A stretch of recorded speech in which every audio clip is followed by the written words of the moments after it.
திருச்சிற்றம்பலம். தட நீரைகள் அப்பமோடு அவள் கோரி கப்பிய கரிமுகன் அடிவே கற்றிடும் அடி அவர் புத்தியில் உறைவு கற்பகமன வினை கடிக்கேறும் தரும் மதியம் வைத்திடும் அரண் மகன் பொருளிடல் கோயம் யானை வத்தலவர் இரணை புத்தவி முதல்வனை வட்டவில் மலர் கொடு பணிவேடுகிறல் உட்படையில் முப்புறவிரிக்கிழச்சிவனுரை ரதமச்சது கொடி செய்தார் துயரது கொண்டு சுப்பி ரமணிபடும் அப்புணம் அதனிடை அப்புறவங்களுடன் அச்சிறு முருகன அக்கணமனங்கள் பெருமா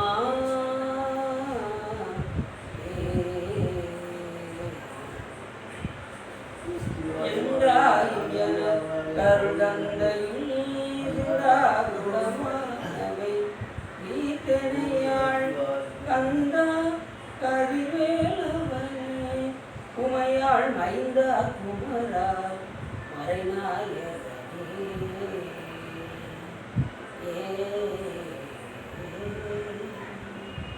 புளியர்கோன் அன்பு பொழித்த புகழியர்கோன் கடல் போற்றி ஆடி விசைகள் அணிந்த பிரான் அடி போற்றி வாழி திருநாவலூர் பண் தொண்டர் பதம் போற்றி ஊழிமணி திருவாத ஊரர் திருத்தாள் போற்றி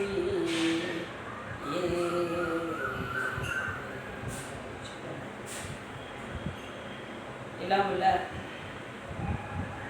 சிவகாமி மாவட்டத்தினால ஸ்ரீ வளர் வைத்தியநாத சுவாமிகள் பெரும் கருணையினாலே நாம் தொடர்ந்து கந்த புராணத்தில் நின்று அசமிக்கு புலம்பூர் படலம் பற்றி சொல்லிப்பதற்கு திருவருணம் அறியாதவர்களும் பற்றி அதன் அடிப்படையில் நாம் எப்பொழுதுமே ஒரு தளத்தை சிந்தித்து தான் சொல்கிறோம். அதன் அடிப்படையில் இன்று ரத்ன ஸ்ரீ குருபுராணை பற்றி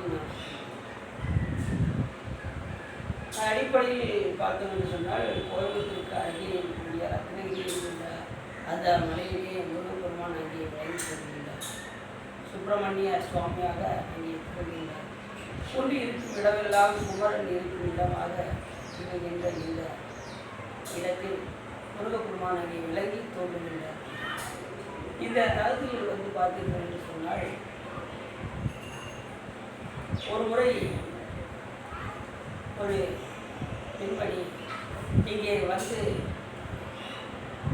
கர்ப்பம் தரிக்க வேண்டும் என்று முருகப்பெருமானிடம் வேண்டிக் கொள்ள அந்த நேரத்தில் ஒரு ஆட்டு மேற்கக்கூடிய ஒரு சிறுவனாக வந்து முருகப்பெருமான் அவருக்கு திருநீரை வழங்கினார்.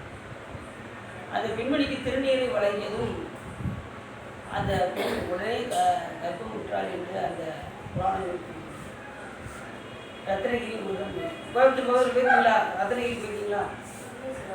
அங்கே ஒரு கோயில் இருக்கு. ரத்னகிரி என்ற முருகனுடைய அந்த மலை கோயில் இருக்கு.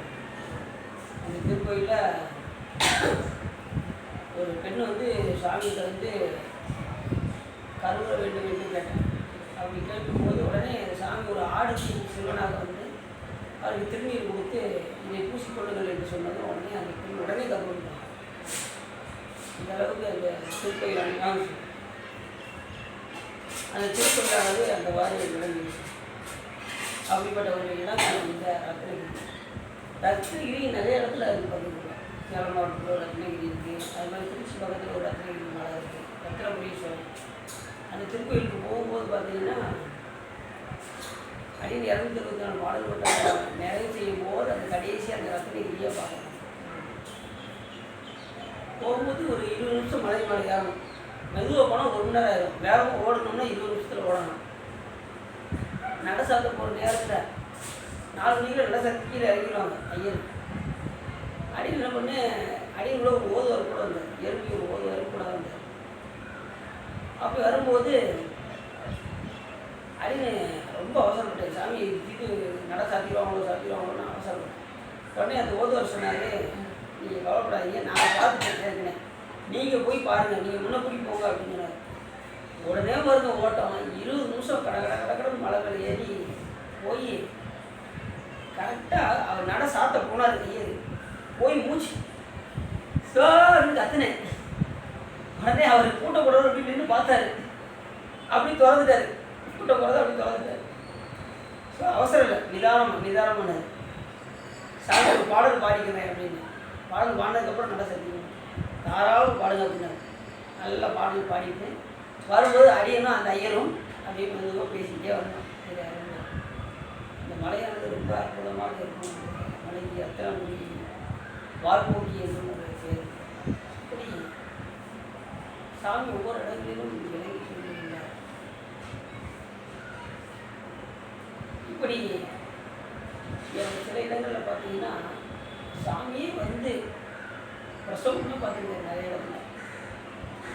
திருச்சி வந்து பார்த்தீங்கன்னா தாயும் மாணவர் சாமி தாயும் மாணவரும் எல்லா உயிருக்கும் தாயவர் தான், தாயும் மாணவரும் அவர் தான். கரெக்டாக அந்த திருச்சியில் பார்த்தீங்கன்னா அந்த தாய்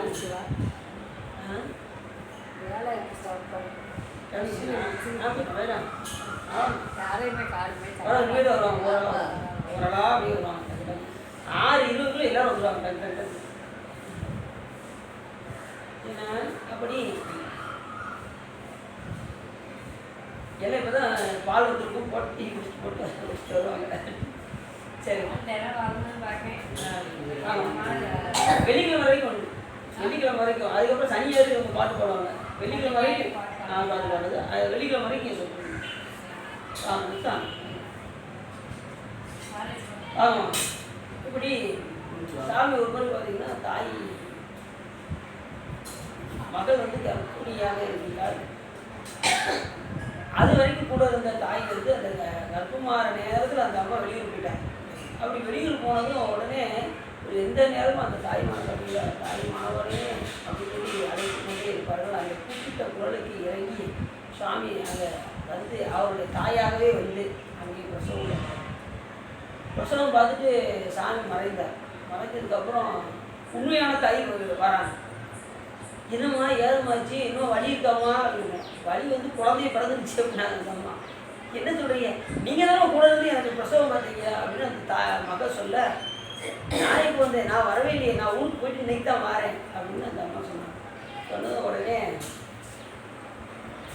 வந்தது சாமி தான் அப்படின்னு அந்த அம்மா வந்து கண்ணீர் வடித்தாங்களாம். அந்த அவர்களும் அந்த தாய் அப்படி தாய் மாணவராக இருந்து சுவாமி என்ன செய்யலாம் அப்படியே இப்படி ஒவ்வொரு நிலையிலும் இறைவர் இருந்து யார் அவர் மீது அன்பாக இருக்கிறார்களோ அந்த அன்புக்கு இறங்கி உணவுனாராம் வந்து அனுப்புகிறார். அதே போல முருகப்பெருமானும் அதே நிலைதான். அந்த கர்ப்பிணி பெண்ணுக்கு இந்த அர்ப்பணைகளில் பெண்ணிட்டை கொடுத்து ஒப்புமுறை செய்தார். நிறைய சிறப்புகள் இந்த தளத்தில் நடக்கின்றன. இங்கேயும் விநாயகபெருமான் முருகப்பெருமான் இந்த அருள் செய்கிறார்கள். எல்லா இடத்துலையுமே பார்த்தீங்கன்னா எந்த திருக்கோயிலும் அங்கே கண்டிப்பாக விநாயகர் பெருமான் கண்டிப்பாக இருப்பாங்க. இதே மாதிரி இந்த திருக்கோயிலும் விநாயகர் பெருமான் ஒரு இடத்துல அரசண்டியில் இருப்பார், அரச மரத்துக்கு கீழே இருப்பார், சில இடத்துல ஆளின் மரத்துக்கு கீழே இருப்பார். அதுலேயும் விநாயகர் பெருமான் சொல்லவே வேண்டாம், எல்லா இடத்துலையும் அவர் இல்லாத இடமே இருக்காது. எல்லா தெருக்களிலும் விநாயகர் பெருமானுடைய சிலையை கண்டிப்பாக இருக்கும். அப்படி எல்லா இடத்திலும் இருந்து அருள்வாளிக்கின்ற அந்த விநாயகர் பெருமான் இடத்துலையும் இங்கே விளங்கி கொண்டாங்க. இங்கேயும் பார்த்திங்கன்னா எல்லா விதமான உற்சவ விழாவும் இங்கே நடக்கின்றன. தைப்பூசம், வைகாசி விசாகம், மாசி மகம் போன்ற பல திருவிழாக்கள் எல்லாம் இங்கே நடைபெறுகின்றன. அப்படி பல சிறப்புகள் இந்த தளத்துக்கு வாய்ப்பு கிடைத்தால் நாம் என்ன செய்யலாம், இந்த திருக்கோயிலுக்கு போய் நாம் சென்று வழிபாடு செய்ய அப்படின்னு சொல்லி நாம் என்ன செய்வோம்.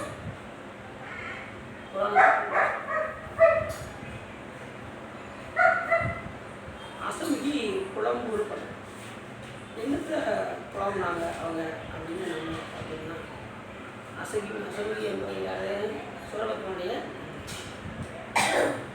ஏற்கனவே கை வெட்டப்பட்டு வந்திருக்காங்க. இப்போ சூரபத்மன் உலகத்துக்கு அங்கே வைர மகேந்திரபுரத்துக்கு வந்தாச்சு.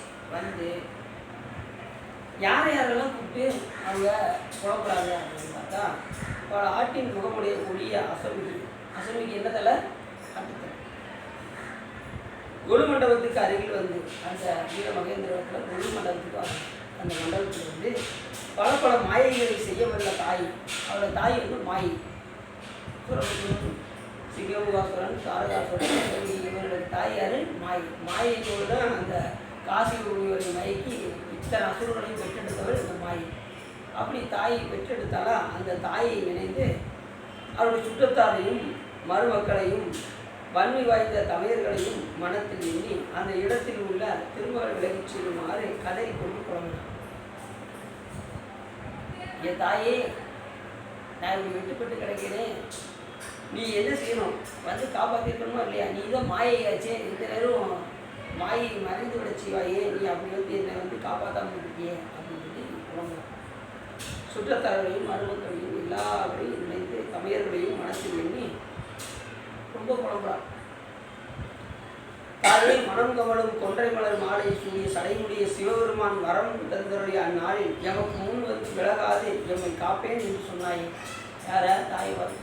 அப்படியே சிவபெருமான்கிட்ட வரம் வாங்கும்போது நீ என்ன சொன்ன? என்னை எப்படியாவது காப்பேன்னு சொன்னியே, இப்போ எனக்கு கை வெட்டுப்பட்டு கிடைக்கின்றது, என்னை காப்பாற்றாமல் விட்டுட்டியே அப்படின்னு சொல்லி புலம்புறான். சிவபெருமான்கிட்ட வரம் வாங்கும்போது நல்லா தெரிஞ்சுக்கோங்க, சிவபெருமான்கிட்ட எது கேட்டாலும் கொடுப்பாரு சாமி. ஏன்னா அவர் வந்து வரத்தையே அள்ளி வழங்கக்கூடிய கருணையாளர் சிவபெருமான். உரத்துறை போத தனியான உன்னை சிறிது மோத தெரியாது, மரத்துறை போலும் அடியேனும் மனத்து இருமூடி கிடலாமோ, பரத்துறை சீலத்தவன் வாழ்வே பனித்தடி வாழ்வுற்றாருன்னு பரத்துறை நீத ஒரு செய்ய வைத்தியநாத பெருமாளே என்று கூட நமது அன்னையார் பெருமான் மிக அருமையாக. அப்படி வரங்களே அங்கி அங்கி தரக்கூடிய வைத்தியநாத சாமியுடைய பிள்ளையாக வழங்கக்கூடிய முருகப்பெருமானே என்று இந்த இடத்துல அன்னையார் மிக அருமையாக சொல்லுவார். அப்படி சாமி எது கேட்டாலும் கொடுப்பாரு. ஆனால் கேட்கும்போது நம்ம எப்படி கேட்கணும்? பார்த்து கேட்கணும். எதை கேட்கணும்னு நான் ஒரு சொல்லியிருக்கேன், அவர்கிட்ட அன்பை தவிர வேறு எதையும் வேறு எதை கேட்டாலும் நமக்கு பின்னாடி என்ன வரும்? துன்பங்கள் வந்து முடியும். அதன் அடிப்படையில் இவர் என்ன செஞ்சார்? 1008 அண்டங்களையும் 108 யுகங்களாக ஆள வேண்டும் என்று கேட்டார். இப்போ இந்த மாயையும் என்ன செய்கின்றார் என்று சொன்னால், அப்படி சிவபெருமான் மரம் அளிக்கும் போது என்னை காப்பேன் என்று சொன்னாயே, அப்படி கைவிட்டு விட்டாயே என்று தாயை பார்த்து கொள்ளுங்கள். அவ்வாறு சொன்ன சொல்லை பிழைத்தாய், என் கை விட்டுப்பட்டதை அறியாயோ அப்படின்னு அறிந்தால் அப்போதே அஞ்சாதே என்று அபயம் நீ கூறி. உனக்கு தெரிஞ்சிச்சுன்னா கண்டிப்பாக நீ என்ன செய்வ? என்ன நீ கவலைப்படாதுன்னு சொல்லியிருக்க. இந்த கவலைப்படாதுன்னு சொல்கிற ஒரே கடவுள் யார் அப்படின்னா சிவபெருமான் கொடுத்துட்டு தான் கவலைப்படாத அப்படின்றது. அது மாதிரி சாமியும் முருகப்பெருமானுக்கு அப்படின்னு சொல்லுவார். சாமி இப்படி அபய கஷ்டம் வச்சுருக்காருங்க. இது வந்து என்ன பண்ணணும்? நான் கண்டிப்பாக உன்னை காப்பேன் அப்படின்னா பஞ்சாய அடிமடவாள் கடை கண்ணால் இடப்பட்டு நஞ்சாய துயர் கூற நடுங்குவேன் நின்னருளாள் நீங்கே பெருமானே உடையானே அடியேனே அஞ்சேன் என்று ஆண்டவாறு அன்றே அம்பலத்து அமுதே அம்பலத்து அமுதே அஞ்சேல் என்று ஆண்டவாறு அன்றே அம்பலத்து அமுதே அப்படின்னு. அஞ்சேல் அப்படின்னா எனக்கு பயப்படாத அப்படின்னா, பயப்படாதுன்னு சொல்லக்கூடிய பெருமான் நமது சிவபெருமான். பல இடத்துல சுவாமி வந்து முருகப்பெருமானை பற்றி பல அருளாளர்கள் இந்த மாதிரி போயிருக்காங்க. இந்த பயப்படாதுங்கிற அந்த சொல்லுகின்ற ஒரு வார்த்தையை சிவபெருமானோடே போடுவார். ஏன் அப்படின்னா பல தெய்வங்களுக்கும் உன்னை காப்பேன்னு சொல்லி யார் சொல்கிறோம் அப்படின்னா சிவபெருமான் தான். மற்ற தெய்வங்களுக்கே அபயம் கூறுவது யார் என்றால் சிவபெருமான். அப்படி கவலைப்படாதே என்று நீ சொல்லியிருப்பாயே, அப்போது அஞ்சாதே என்று அபயம் கூறினாய். அன்னையே இது தகுமோ என்று தன் தாயை பார்த்து மாயை பார்த்து, சிறியனான நான் பெண்ணாய் பிறந்து அடைந்த இந்த அவமானம் எக்காலத்தில் முடியும்? இந்த அவமானங்கள் இதெல்லாம் எதனால் வருது அப்படின்னா, முற்பிறவியில் நாம் பல பேர் அவமானப்படுத்தினால்தான் நமக்கு இந்த அவமானங்கள் வரும். எதை நம்ம எனக்கே சொன்ன மாதிரி எதை நம்ம விதைக்கிறோமோ அதுதான் நமக்கு விதையாகும். இந்த வானம் அவமானங்கள் இதெல்லாம் எதனால் வருகின்றது என்று சொன்னால், நம்ம கோயில் பல பேர் என்ன செஞ்சுருக்கோம்னா அடுத்தவர்கள் அவமானப்படுத்தி பார்க்கணுன்னே பல பிரிவில் இருந்திருக்கோம். எந்த பிரிவில்னு சொல்ல முடியாது. ஏதோ ஒரு பிரிவில் வேறு வந்து என்ன செய்யணும், அவங்க அவமானப்படுத்தி நம்ம வந்து சந்தோஷம் காண வேண்டும் என்று நாம் விரும்புகிறோம். தண்ணி உணர்ந்தீங்களா சார்?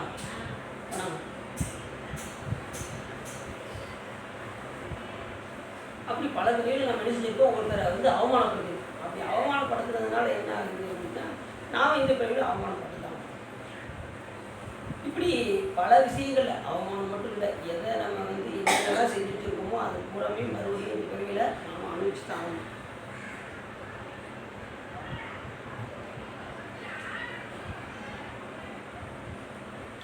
அதனால் பிறவி தப்பில் பிறவி வாய்ப்பு. இந்த பிறவியை நம்ம என்ன செய்யணும், பயனுள்ளதாக ஆக்க வேண்டும். எப்படி பயனுள்ளதாக ஆகணும் அப்படின்னா, அவருக்கு பணி செய்து பயனுள்ளதாக வீணாத காலத்தை விரையும் செய்யக்கூடாது. ஒரு மணி நேரத்தில் சாமியை பற்றி கேட்டால் எவ்வளோ பெரிய சோதனை வச்சாலும் வரும். இந்த நேரத்தில் நம்ம டிவியில் போய் உட்காந்துன்னு வச்சுக்கோங்க, என்னாகும், அது வினை ஏறும், இது வினை குறையும், இது பிறவிகள் அறுபடும், அது பிறவிகள் கூடும். அதனால் இந்த மாதிரி நேரத்தில் நாம் என்ன சொன்னோம், நாம் இறைவனுக்காக பயன்படுத்த வேண்டும். இப்படி தாயை நினைத்து குழம்பினால் சொன்னோம். இந்த அவமானம் எக்காலத்தில் ஒழியும் என்று கேட்டாங்க. இப்படி தேவர்கள் எல்லாம் வந்து எப்போயுமே தேவர்கள் ஜெயிச்சுக்கிட்டே இருக்காங்க, அசர்கள் தோத்துக்கிட்டே இருக்காங்களே அப்படிங்கிற ஒரு ஆதங்கம். உடனே என்ன பண்ணா, இந்த அவமானம் எக்காலத்தில் ஒழியும் என்று தன் தாயை பார்த்து கேட்டார். தந்தை தம் மைந்தர்களிடத்தில் தாம் அதிகமாக அனுபவிப்பார், தாயார் பெற்ற மகளிடத்தை அதிகமாக அனுப்புவார்கள், இது உலக வழக்கம் என்று. தந்தையார் மைந்தரிடத்தில், மைந்தர் யாரே சார் உடம்பு இல்லையா சார்? சரி பரவாயில்லையா சார்? தந்தையார் எப்படியுமே என்ன செய்வாங்க, தன் மைந்தரிடத்துல தான் அதிகமாக பாசம் வைக்கும். அப்போ அவெல்லாம் யார்கிட்ட பாசம் வைப்பாங்க? பாசம் வைக்கிறாரு. பொண்ணு தான் அப்பா மேலே பாசமாக இருக்கும். ஆனால் அப்பா யார் மேலே பாசம் அதிகமாக வைப்பாருன்னா மைந்தர் மேலே தான் அதிகமாக பாசம் வைப்பாங்க அப்படின்னு புராணம் சொல்லுது. நம்ம தாயார் பெற்ற மகளிடத்தை அதிகமாக பாசம் வைப்பார். பாருங்க, தாயார் தான் மகளிடத்தை அதிகமாக பாசம் வைப்பாங்க. எப்படி உள்டா பார்த்தீங்களா, தாய் மகளிடத்தில் பாசம் வைக்க, மக அப்பா கிட்ட பாசம் வைக்கும், அப்பா மகளிடத்துல பாசம் வைக்க, மகன் அம்மா கிட்ட பாசம் வைக்கும். எப்படி பாருங்க, அப்படி நானும் ஒரு உள்டா. இப்படிதான் உலகத்தில் அப்படிதான் இருக்கும். ஏன்னா நம்ம வந்து அப்படிப்பட்ட சூழ்நிலையில தான் இருக்கணும். நிறைய இடத்துல பாருங்க, நான் நிறைய இடத்துல பார்த்தேன், இந்த மக்கள்லாம் என்ன செய்வாங்க அப்படின்னா, தந்தையார் நல்லா வச்சுக்குவாங்க.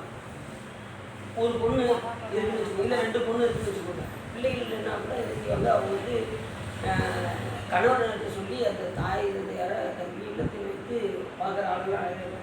அது மாதிரி நல்ல பையன்களும் இருக்காங்க, நல்ல பிள்ளைகள் பையன்கள் அமைஞ்சிட்டாங்கன்னா அவங்க என்ன செய்வாங்க, தாய் தந்தையார கொஞ்சம் கூட விட்டு கொடுக்காம நல்லா பார்த்துக்குவாங்க. பார்த்தீங்களா, அதான் அதான் அவங்க செய்த விலைக்கு தகுந்தவாறு அவங்க அமைவாங்க. பிள்ளைகளும் சரி, தாய் தந்தையாரும் சரி, நாம் என்ன வினை செஞ்சுருக்கோமோ அதுக்கு தகுந்த மாதிரி ஒரு கூட்டில் போய் சாமி கொடுக்கணும். நாம் செய்கின்ற வினைக்கு தகுந்தவாறு எல்லாத்தையும் கூட்டி கழிச்சு சிவபெருமான் ஒரு கணக்கு போடுவார்.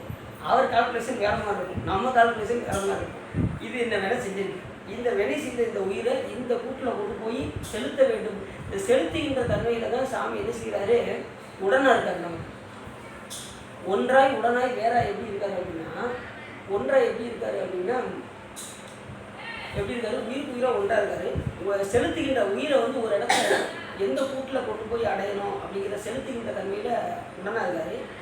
பொருளின் தன்மையால் வேற இருக்காரு. சிவம் வேற, உயிர் எப்பயுமே வேற, அப்படி வேறு தன்மையில் பல இடங்களில் பல இதை ஓமானமும் நம்ம சொல்லலாம். சாமி ஒன்றாய் உடனாய் வேறாய் இருக்காரு அப்படிங்கிறத. ஈராய் முதல் ஒன்றாய் இரு பெண்ணான் குணம் ஒன்றாய் மாறாமறை நான்காய் வரும் பூதம் வகை ஐந்தாய் ஆறு வருஷம் ஏழோ செய்யோ எட்டு திசை தானாய் நேராயுடன் ஆனானிடம் வீடுகிறது. இதில் பார்த்தீங்கன்னா இந்த எல்லா பொருள்களையும் சிவபெருமானுக்கு ஒன்றாய் உடனாய் வேறாய் இருப்பாருன்னு இந்த ஒரு பாட்டில் ஞானசம்பந்த பெருமான் மிக அருமையாக சொல்லியிருக்காரு. இப்படி யாருமே சொன்னதே இல்லை. ஞானசம்பந்த பெருமான் மாதிரி நிறையா பேர் பார்த்தீங்கன்னா எத்தனையோ பேர் பாடல் பாடியிருந்தாலும் ஞானசம்பந்த பெருமான் பாடல்கள் பார்த்தீங்கன்னா அவ்வளவு எளிமையாகவும் இருக்கும், அந்த மாதிரி யாரும் சொல்லாத அளவுக்கு இருக்கும். அது மாதிரி பிடியதன் உருவமை குழம்பிக்கு கரியது வடிகொடு தனதடி வடிகொடும் அவர் இட கடிகன மதிவர அருளின மிகுகொடை வடிவினர் வயிவழி வளமுறை இறையே அப்படின்னு இந்த பாடலில் முழுவதும் பார்த்தீங்கன்னா ஒற்றைப்படை, அதாவது குறியிலே படிச்சுப்பாரு, நெடிலே வராது. அதில் வந்து பீடி எதன் சொல்கிறாரா, பிடியதன் ஊர் உமைன்னு சொல்கிறாரா, ஒரு உமை கோல மிகுன்னு சொல்லலை, குளமிகு வழிகொடு தனதடி தானதடின்னு இல்லை தனதடி வழிபடும் அவரிட கடிகன பதிவர அருளினன் வெகுகொடை வடிவினன் எதுவுமே நீட்டு இடத்துல நெடிலே சொல்லலை. இந்த மாதிரி ஒரு அமைப்பு அவர் ஞானப்பால் அருந்தியதுக்கு ஒரு உவமானம் என்னன்னா இந்த பால் எடுத்துக்கணும். கடைசி முடியலை தான் இறையே அப்படின்னு சொல்லி நெடில உருவை பிடிப்பார். பிடியதும் உருவமை கொள்ளாமைகள் அறியது வழிகோடு தனதடி வழிபடி அவரிட அடிகான மதிவர அருளினன் வெகுகொடை வடிவில வழிபடி வளமுறை இறையே அப்படின்னு சொல்லி பிடிப்பார். முடியலை நெடில வச்சுக்கணும். இந்த மாதிரி ஒரு அமைப்பெல்லாம் ஞானசம்பந்த பெருமான் தான் பாட முடியும். அது மாதிரி மாலை மாட்டு பதிகம், திரு எழுக்கூற்றிருக்கை, இது போன்ற பல பாடல்களை ஞானசம்பந்த பெருமான் சிவபெருமான் அவர் மூலியமாக கொடுத்து தெரியும். எல்லா செயலும் யார் செய்கிறா சொல்லுங்க பார்ப்போம். சாமி தான் தெரியும். ஆனால் பேரெல்லாம் யாருக்குன்னா அடியார் உள்ளவர்களுக்கு. இது ஞானசம்பந்த பெருமான் செய்தார், இது நாவுக்கரசர் பெருமான் செய்தார். இப்படி அடியார்களுக்கு கூட பேர முடியும். ஏன் அப்படின்னா அவர் கண்பெருமை அமரியார் எல்லாமே சாமி இந்த உயிர்களுக்காக தான் செய்கிறார். அடியார்களுக்காகவும் இந்த உயிர்களுக்காகவும் செஞ்சு பேரை பூரா நமக்கு கொடுத்து அவர் ஒன்றும் தெரியாத மாதிரி இருக்கார். அதனால தான் அவர் கடவுளாக இருக்கார். நம்ம பெருமை தான் நமக்கு தெரியுது, சிவபெருமான் பெருமை நமக்கு தெரிய மாட்டேங்குது. நம்ம பெருமை தெரிய என்ன ஆகும் அப்படின்னா நமக்கு வினை பயன் ஏறிக்கிட்டே இருக்கும், பிறவிகள் கூடிக்கிட்டே இருக்கும். என்னைக்கு நம்ம பெருமை நமக்கு தெரியலையோ அன்னைக்கு நம்ம பக்குவம் ஆகிட்டோம்னு அர்த்தம். புரிஞ்சுச்சா உங்களுக்கு? என்னைக்கு நம்ம பெருமை தெரியவில்லை, நாம் இவ்வளோ செய்யணுமா, நம்ம இவ்வளவு தானந்தம் பண்ணுறோமா அப்படிங்கிற உணர்வே நமக்கு என்ன செய்யக்கூடாது. நேற்று சொன்ன நமக்கும் சாமிக்கு மட்டும் நீங்கள் செய்கின்ற செயல் வெளியில் தெரிஞ்சுன்னா மார்க் கம்மி. நீங்கள் செய்கின்ற சிவபுண்ணியம் வெளியில் தெரிஞ்சிச்சுன்னா சாமி 10 மார்க் தான் கொடுப்பாரு. நீங்கள் செய்கிற செயல் யாருக்கு தெரியாமல் நீங்கள் செஞ்சீங்கன்னா சிவபெருமான் உங்களுக்கு 100க்கு 100 கொடுப்பாரு. அதனால் சிவபுண்ணியெல்லாம் வெளியில் யாருக்கும் சொல்லக்கூடாது. நல்ல மனசில் வந்து நல்ல உங்களுக்கு வாய்ப்பு கிடைக்கும் போதெல்லாம் சிவபுண்ணியோட செஞ்சுக்கிட்டே இருக்கும். நீங்கள் திருத்தொண்டு செய்கிறது யாருக்கும் தெரிய வேண்டாம். கோயில் வந்து செய்கிறது வேறு. நீங்கள் வீட்டு தனியாக கூட நீங்கள் என்ன செய்யலாம், மலர் மாலையெல்லாம் கட்டி சுவாமி படத்துக்கு போடலாம், கொண்டு வந்து கோயிலில் வந்து கொடுக்கலாம். எது செஞ்சாலும் கோயிலில் செஞ்சால் அனந்த கோடி மடங்கு புண்ணியம். வீட்டில் வச்சு செஞ்சால் 1 மடங்கு, ஒரு மடாலயங்களை வச்சு செஞ்சால் 100 மடங்கு. இப்படி ஒவ்வொருக்கும் ஒரு கணக்கு இருக்குது. ஆனால் நீங்கள் எந்த ஒரு செயல் செய்தாலும் கோயிலில் வச்சு செஞ்சால் அதனுடைய புண்ணியம் எந்த வர அப்படின்னா அனந்த கோடி மடங்கு புண்ணியம். அதனால தான் எந்த ஒரு நிகழ்ச்சி வச்சாலும் கோயிலை வச்சு வைக்கக்கூடிய காரணம் என்னன்னா அதுதான். அந்த புண்ணியங்கள் எல்லாம் பன்மடங்கு புண்ணியம். இப்போ ஏன் சொற்கோயில் நம்ம கோயிலில் வச்சு நடத்துகிறோம், இப்போ வீட்டில் வச்சு நடத்துகிறோம். ஏன் திருக்கோயில் வச்சு நடத்துகிறோம்னா அந்த சிவபுண்ணியமானது உங்களுக்கு அனந்த கோடி மடங்கு பெருக வேண்டும் என்பதற்காக தான் நம்ம திருக்கோயிலை வச்சு இந்த நிகழ்ச்சியெல்லாம் நம்ம நடத்துகிறோம். இல்லைன்னா ஒரு ரூமுக்குள்ளே நம்ம பாட்டு உட்காந்து ஒரு மண்டபம் முடிச்சு கந்த புராணத்தை நடத்தலாம். ஆனால் திருக்கோயிலை வச்சு தான் நடத்த வேண்டும். அதுதான் சிறப்பு. ஒரு இல்லாத வச்சுட்டு இந்த பாடெல்லாம் போட்டாங்கன்னா நம்ம அந்த நேரத்தில் வந்து கேட்காது என்பதற்காக தான் நம்ம எப்பயாவது இருக்கா நம்ம வெளியில் போய் சொல்லுவோம். ஏன்னா தெரிஞ்சுக்கணும்ல, எதுக்காக நம்ம தனியாக போய் நம்ம எடுக்கிறோம் அப்படிங்கிறது தெரிஞ்சுக்கணும். அப்போ என்ன காரணம் அப்படின்னா நாம் இங்கேருந்து செய்யக்கூடிய ஒவ்வொரு செயலும் அனந்த கோடி மடங்காக இருக்கும். நீங்கள் எதை செஞ்சாலும் சரி, நீங்கள் பூ கட்டினாலும் சரி, இல்லை திருப்பணி செய்தாலும் சரி, இல்லை கைத்தொழில் செஞ்சாலும் சரி, இல்லை புராணங்கள் கேட்டாலும் சரி, இல்லை நீங்கள் புராணங்கள் சொன்னாலும் சரி, எது செஞ்சாலும் இங்கே திருக்கோயில் வச்சு செஞ்சால் ஆனந்த கோடி மடங்கு புண்ணியங்கள் வரும். சரி, தந்தையர் தன் மைந்தரிடத்தில் அதிகமாக வைப்பர், தாயார் பெற்ற மகளிடத்தை அதிகமாக அன்பு பாராட்டுவர். இது உலக வழக்கம். ஆதலால் என் துன்பத்தை நீக்க வேண்டியது உன் கடமையாக இருக்கவும் அவ்வாறு வந்தாயில்லை. அந்தோ ஒருவரும் இல்லாமல் ஏழைகளை போல் கையை இழந்த பின்பும் உயிரை வைத்துக் கொண்டிருப்பதா, இது தகுமா அப்படின்னு கேட்குறாரு. யார்கிட்ட கேட்குறாங்க? தன் தாயாகிய மாயை பார்த்து அசப்படி புலம்புறாங்க. இது வந்து புலம்புற படம்னு பேர். நேற்று என்ன பார்த்தோம், அந்த நகர்கால் படம்லாம் பார்த்தோம். இன்னைக்கு நகரத்துக்குள்ளே வந்தாச்சு. இப்போ அந்த கொடுமண்டபத்தில் இருந்துட்டு புலம்புறான். அப்படி புலம்பும் போது தட்டு வாங்க அப்படின்னு 6:20 ஓரளவு இப்போ வந்து முடிச்சு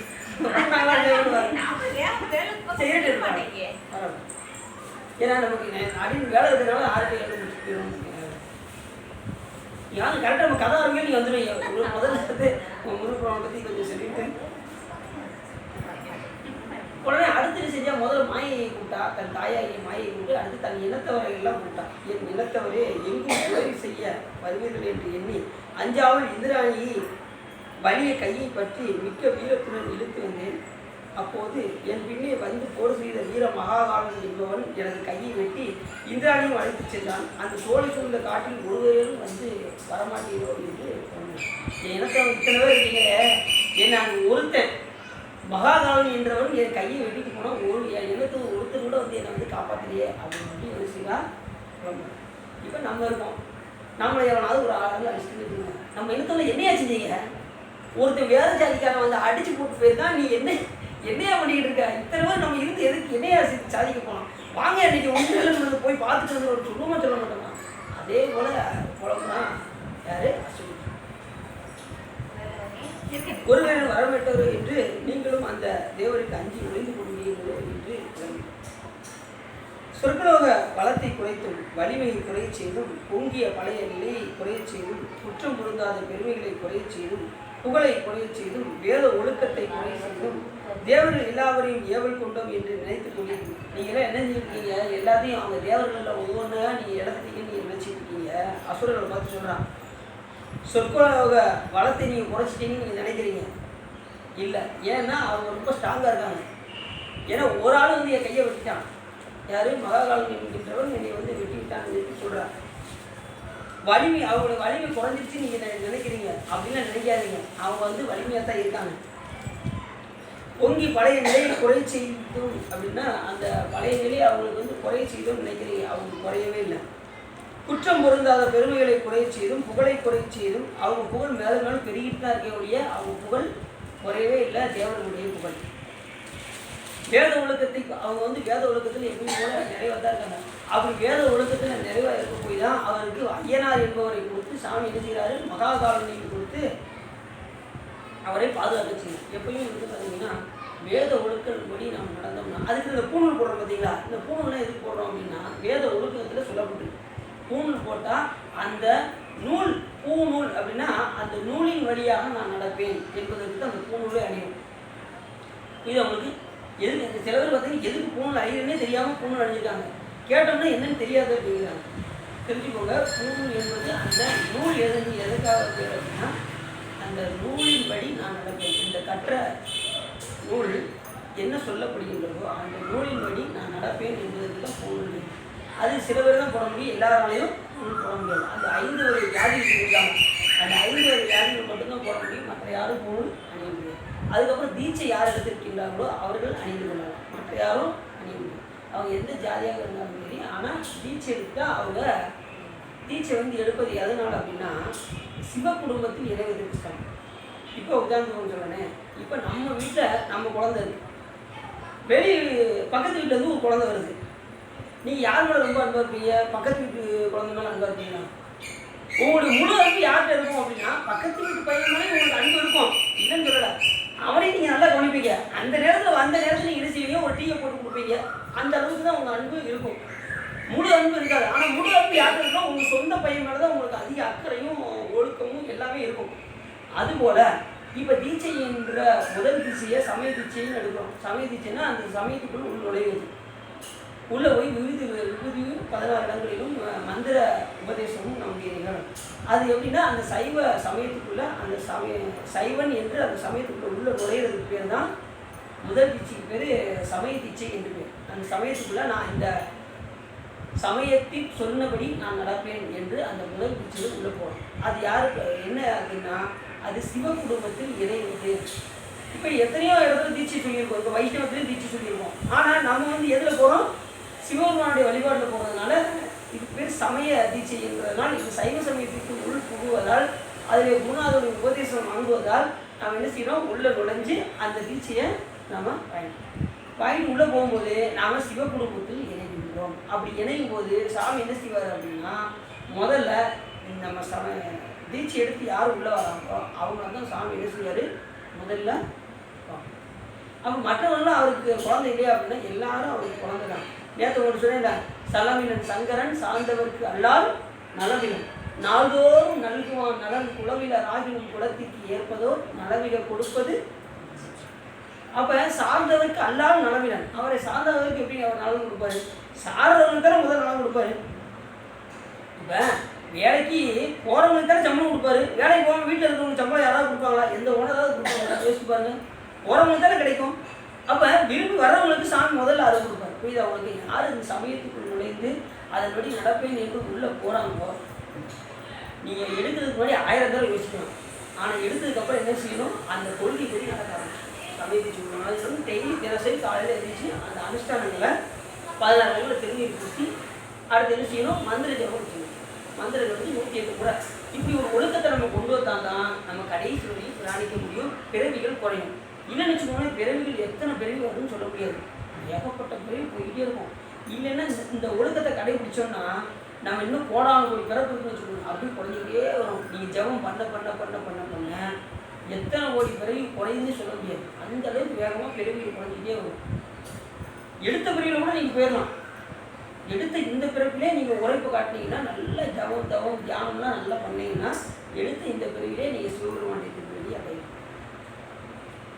ஏன்னா இவர் ஒரே சிவபெருமான் திருவடியை பற்றியே பேசிக்கிறாரு. நீங்கள் நினைக்க வேண்டாம். எல்லா நாளும் நீங்கள் வாழ்கின்ற வாழ்க்கையில் எல்லாமே சிவபெருமான் உங்களுக்கு தருவார். உங்கள் குழந்தைய பார்த்துக்குவாரு. நீங்கள் சமய நெறியில் நீங்கள் நின்னீங்கன்னா உங்களோட குழந்தைய பற்றி நீங்கள் கவலைப்பட தேவையே இல்லை. சுவாமியே எல்லாம் பார்த்துக்குவார். அது மாதிரி நீங்கள் மட்டும் என்ன செய்யணும்? உழைப்பாக இருக்கணும். அவ்வளோ சாமி மேலே மிகுந்த அன்பு கொண்டீங்கன்னா உங்களுடைய எல்லா காரியத்தையும் சாமி பார்க்கணும். என் கடன் படி செய்து கிடப்பதேன்னு இருந்தீங்கன்னா உங்களை கண்டிப்பாக சிவபெருமான் கண்டிப்பாக இது உங்களுக்கு சலமிலன் சங்கரன் சார்ந்தவர்க்கெல்லாம் நலமிலன் நாளோர் நல்குவான் நலன் புலமிலர் ஆகிலும் குலத்திற்கு ஏற்ப ஒரு நலமிக கொடுப்பது நமக்கு நலத்தை கண்டிப்பாக கொடுப்பார். நாம் என்ன செய்யணும்? அவரை சார்ந்து சாலைன்னா அவர் நலம் கொடுக்குறது கஷ்டம். புரியுது அவங்களுக்கு? மற்ற பிள்ளைகள்லாம் எப்படின்னா கொஞ்சம் தொலைவில் இருந்து சாமி அதை செய்வார். பீச் எடுத்தவங்களுக்கு கொஞ்சம் அருகில் வந்து பக்கத்தில் இருந்து இப்படி இப்படிலாம் செய்யணும்ப்பா அப்படின்னு சொல்லி சாமி விளக்கார்.